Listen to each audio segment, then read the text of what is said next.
Welcome to Real Estate Talk. We're tackling your questions about real estate. Courtney, this week's question is, should I sell my house or should I rent it out? Right now, some sellers choose to either put their home on the market, but they could also just be landlords. They could decide to rent it out instead. So let's talk a little bit about it. For sure. Before we dive into major considerations, can I start with a quick story time? I love story time. Let's go. Okay, let's go. Just this week, I had a colleague ask me this exact question. She doesn't have to sell her home, but she wanted my input as a landlord and a homeowner. And here's what I asked her. I said, how much is your monthly mortgage payment? What do you owe? What do you think the home is worth? And what do you think it will rent for? Just a casual conversation. In her case, she had so much equity, a 3% interest rate. And when I compared the rent to her monthly mortgage payment, even after her homestead exemption falls off, she still cash flows about $250. And they aren't making any more land in that area. So I told her, rent it out for sure and hire a good property manager. Not only will she be able to make money and receive all the tax benefits, but with that equity, she could leverage it for other investments too. So I just love this topic. Yeah, this is great. And I just want to start there, which is around price, because similar to pricing your home for resale, I actually feel like it's almost even a little bit easier with rentals, Courtney, because rentals are such a quick turnaround for someone that's trying to get it rented and a tenant that's looking for a place where all of this information is so easily accessible. So put yourself in prospective tenant shoes, right? Mm-hmm. Where just find the site where you would first go. Hopefully it's Redfin. We have a lot of rentals on Redfin, but anywhere that you would look for a place for rent, and then just start looking at the prices in your neighborhood. Mm-hmm. And so I think what you'll find is really what homes similar to your size are going for, same as resale. Yeah. But also, I think you should pay a specific attention to timing too, because the rental market has been really strong. We've been in one of those markets where resale is strong and rental market's strong. And so you should be able to find something, number one, that easily can take care of your mortgage payment plus some, like the story you just gave. Mm-hmm. But also the fact that if it's been sitting for a few weeks, that's starting to tell a little bit of the story about whether or not maybe the market is just not what you thought it was for a certain price, or it's just come down a little bit. But that's the best place to start. Absolutely. And I'd say the second thing would be to look at, do you need the equity from your current home? In my story, she didn't necessarily need that equity or that cash in order to buy her next home. But if you need the money from the sale of your current home to move or to buy your next home, then that will be kind of like a one and done, whether or not you can rent the home out or not. So definitely looking at that in terms of your future plans is going to be pretty important. And so the third thing is really bridging that gap and just deciding it's like, okay, you have a lot of information now. So let's put this back into context of whether or not you actually want to consider selling. Because if you're starting to see those rental rates drop in your area, now you want to start thinking about what you can get for selling your home. And so you are doing a little bit of math here to decide what the best option is for you, but you need to determine if selling or renting is going to give you the best return on investment. And of course, in both circumstances, your real estate agent can be a really important resource for you. Oh yeah, they should be. They should be. And the fourth question I love, because when I owned my own management company, this is the first thing that I asked, especially new or soon to be landlords, is do you have the time and money to be a landlord?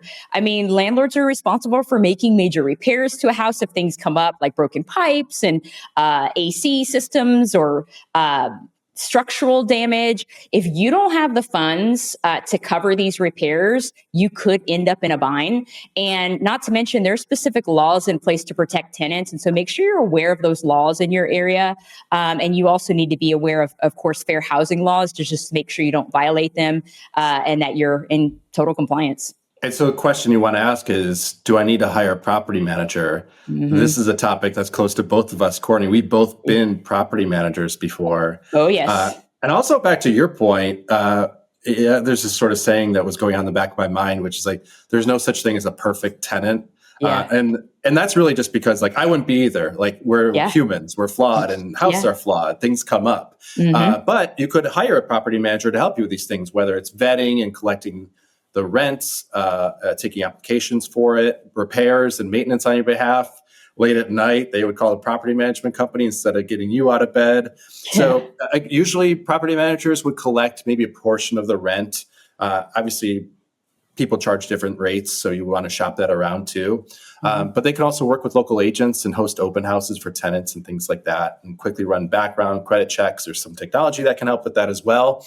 Yeah. But the big takeaway for me when we got through these last few ones is this is not the same thing as getting it sold and now there's new owners in it and you're sort of cut the cord with your previous house. This is at least a fraction of your time is going to be dedicated to being a landlord.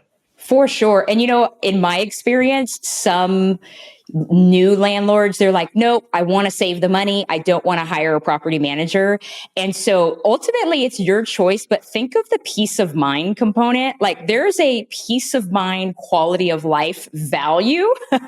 So don't think of it like, oh, I'm spending more money. It's like, no, I'm actually buying peace for my life by hiring a property manager. That's how I feel about it, at least. Yeah, no doubt. You can tell we've been through it before. Yeah, of course. And then the sixth thing that you might want to consider is like, what about rent to own? If the housing market is slow in your area, you might want to consider renting to own. In this situation, a tenant will place a down payment on the house and then make lease payments to you for a specified period of time. After the lease is up, the tenant has the option to purchase the home. And then during the time that they're making their rent payments, a portion of those payments will go towards the final price of the home.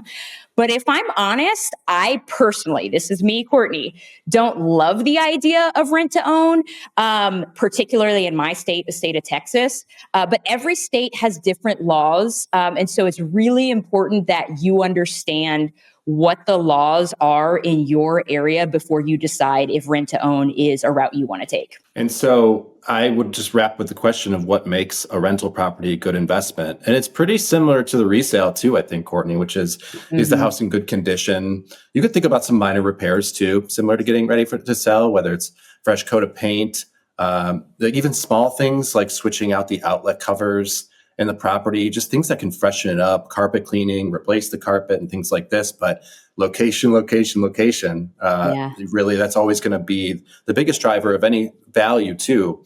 But you also just want to think about what's the best way to attract steady tenants. And so this is a little bit of a different approach too. And we talked about pricing already. But really, when it comes to, say, a year lease, if you price it slightly underneath market value, Courtney, let's say you price it $100 under market value. So that's $1,200 a year. And that's real money, but you'll have a line out the door in some cases of tenants that are applying to be to live in that home, right? Where you have a little bit more choice when it comes to someone that you really think is well positioned from an affordability standpoint to rent out your property consistently over the next 12 months. Yeah, I mean, I think it's all about considering both your long-term and your short-term financial goals.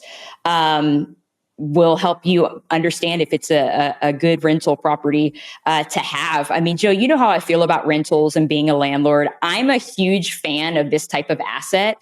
And not only do you have like complete control of it, but it's got a huge upside in terms of income generation. And it may not be for everyone, but it sure has awesome potential for wealth building over the long haul. And so if you decide to rent out your home, you can list your home for rent on Redfin. We'll link more information in the description below.